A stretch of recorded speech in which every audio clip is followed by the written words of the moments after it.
And welcome back, everyone, to Pokemon Team Creation Series. This one comes to us from Mission Paul Marshall, who asked the question, what is the Pokemon team of Tyler from the Red Ranger from Power Rangers Dino Charge? Haven't kept up with Power Rangers in a good long while, so I had to do a little research and look at seeing what's going on with these characters.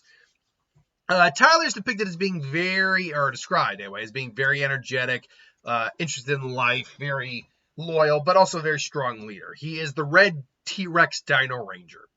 And there are upgraded forms he has as well. The T-Rex is his main Megazord, his Dino Zord. So, let's look into that real quick. Obviously, if you're going to be the Power Ranger who has the T-Rex Dino Zord, it makes sense if you had the T-Rex Pokemon on your team.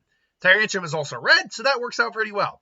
I think that's pretty self-explanatory.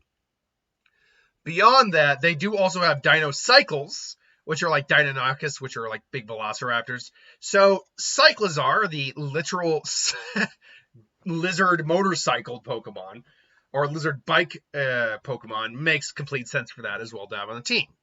Those were the easy ones to do.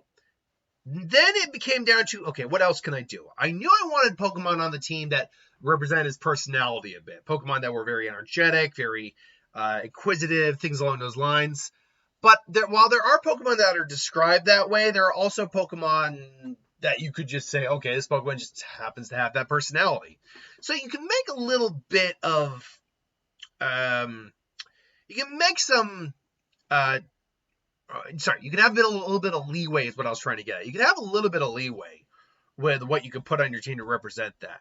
But before we get into that, let's actually look into a little bit more of his upgraded forms, because the Dino Charge Ranger have some upgraded forms, including, I don't have the names right in front of me at the moment, but one form increased their tactical abilities with adding blades and more weaponry on them. And so I chose to add a Bisharp on the team to represent that. The ultimate form they had, which was not the Dino Hybrid, but it was like super mega, I can't remember exactly what it was, allowed him to interchange parts of other Dino Rangers to his outfit, and it allowed him to have multiple forms of attack.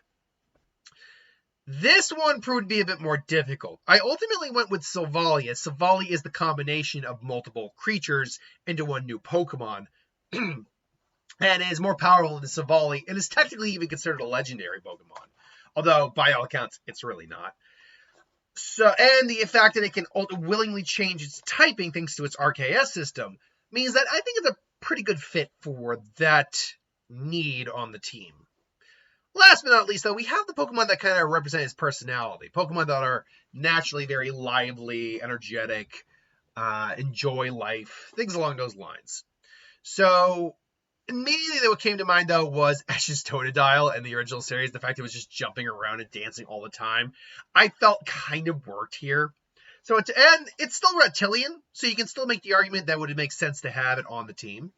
But then the last one, which we know for a fact is a very energetic Pokemon, is Ludicolo, which is its whole gimmick is it likes to dance. So I thought that worked pretty well too. But that leaves us with the final question that is always up in the air. How balanced of a team is it?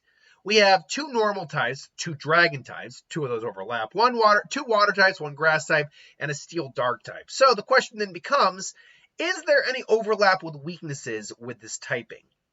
The 2 water types always will have weakness to grass and electric, but they're the only ones who really have weakness to grass and electric. The dragon, Tyrantrum's weakness to grass, grass, is mitigated by its dragon typing. Its weakness to water is also mitigated by its dragon typing as well. Really, the only weaknesses it straight out has are Fairy, Dragon, and even Ice, and that's it. So the question is, do Fairy, Dragon, and Ice really carry over to any other Mon on this team? And except for Cyclizar, the answer is actually no. Even Bisharp, which would theoretically have a weakness to Fairy, has that weakness mitigated by its Steel typing. So actually, believe it or not, the only real weaknesses this team carries over in any real capacity is a little bit of the Fairy, and again, that's still mitigated by the Steel type, and fighting to a certain degree because of the dark steel typing, the normal typing that Savali normally has, and the normal typing that Cyclozar has. But again, the dragon type helps mitigate a bit of the weakness to fighting on that. So while not a perfectly balanced team, it's far more balanced than a couple of the other teams I've made, particularly like last week. Also, you would note that it's not a fully evolved team. Feraligatr theoretically would be the fully evolved Mon on the team, as well as King Bandit. But neither of those, King Gambit, not Bandit, but neither of those really represented what I wanted on the team as well as the other two did. So yeah, ultimately that is the Pokemon team I would choose for Tyler, the red T-Rex Dino Ranger from Power Rangers Dino Charge. What would you do for this team if you know the character better than I do, which I'm sure plenty of you out there do? Till then, thanks for watching. Hope you enjoyed. Let me know if you like this team or if you do anything different and what you would do different. I'll see you for the next one, and I got one more video to do today. Actually, technically I got two, but I think I might just hold off on the one video for right now. I said I'd do the difference in potential videos today, but I think I'm just going to hold off on it because of the weather, and we're experiencing a snowstorm right now, and so I'm a little behind on things, and I'll do it at some point this week. Anyway, I digress. Thanks for watching. See you later.